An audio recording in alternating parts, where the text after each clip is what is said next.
Tumeandaa maonesho ya keki ya kanda ya Ziwa. Maonesho haya yanaitwa Lake Zone Cake Exhibition. Haya maonesho yanafanyika kwa mara ya pili. Mara ya kwanza yalifanyika mwaka 2025 na ilikuwa ni tarehe 3 mpaka tarehe 7 mwezi Septemba, lakini mwaka huu yatafanyika kuanzia tarehe 7 mpaka tarehe 11 ya mwezi Septemba mwaka 2026. Yatafanyika katika ukumbi wa Gandhi Hall katikati kabisa jiji la Mwanza, sehemu ambayo kila mtu anaweza akafika, kuna usalama. Sasa maonesho haya yanahusisha kina nani? Maonesho haya yanawahusisha waokaji.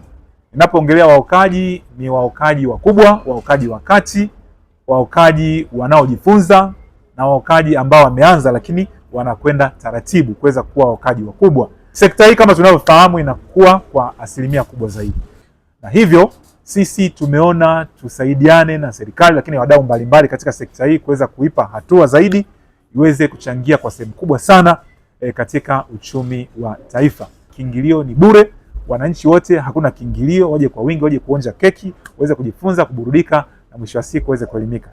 Mwaka jana wakati tunafanya, kuna baadhi ya watu walikuwa wanaokea nyumbani, home bakers.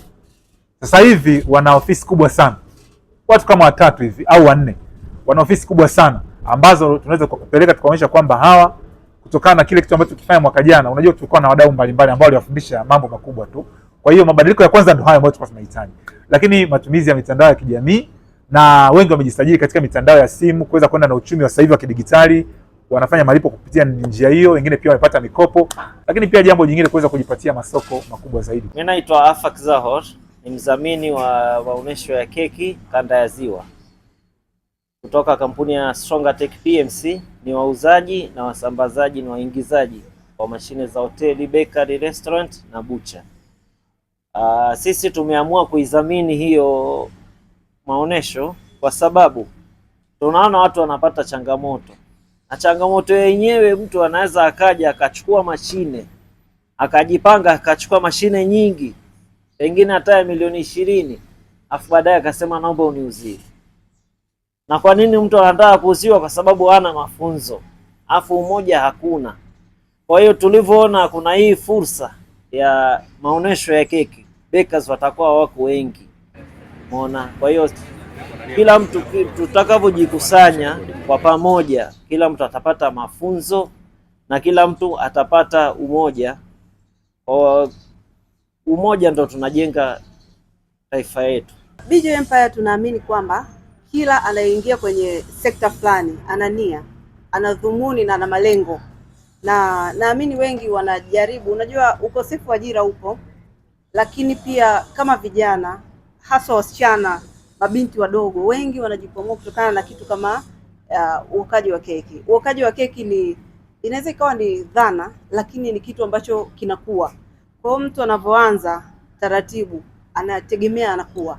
Kwa hiyo sisi tunaamini hii sio majaribio, hii ni sekta ambayo inakuwa. Kwa hiyo yoyote ambaye yuko kwenye anajipanga kuanza kuoka keki, anakaribishwa kuja BJ Empire kwa ajili ya kushuhudia maonyesho makubwa ya keki ili ajifunze kutoka kwa wenzake, lakini pia akue awe beka mkubwa baadaye. Nimeamua kuwa mdhamini wa maonyesho ya keki 2026 kanda ya Ziwa kwa sababu natarajia kupitia haya maonyesho nitapata wateja wengi zaidi, kwa sababu hata mwaka jana nimeshiriki, niliona matokeo mazuri. Kwa hiyo nimeshawishika kujiunga tena na haya maonyesho ili niweze kuongeza wateja. Mimi ni mmoja wa mdhamini wa hii keki maonyesho. Hata last year pia nilikuwa mdhamini na this year pia ni mdhamini, na nina furaha kubwa sana kwa kuwa mdhamini. So last year nilivyoanza niliona kwamba self confidence unaanza kupata, yani ukiwa mwenyewe unaanza kuonekana vizuri, ndio unaanza kupata ile self confidence. Na mara nyingi wakina mama wanakuwa hawana self confidence kwa sababu kwanza kabisa sura zao ama ngozi zao hazijakaa vizuri. So hii imenivutia sana kwa vile bakers wengi ni wakina mama, pia ni wakina pia wanaume pia wapo, but wengi sura zao zimeharibika na yani hazipo sawa. So ukitaka ile self confidence kwanza inatakiwa uwe na skin care vizuri, yani unatakiwa ujiangalie ngozi vizuri, then ukiwa unaonekana vizuri automatically utapata ile self confidence, then unaweza ukashiriki kwenye mambo mengine. Usisahau kusubscribe like na kubonyeza alama ya kengele. Asante.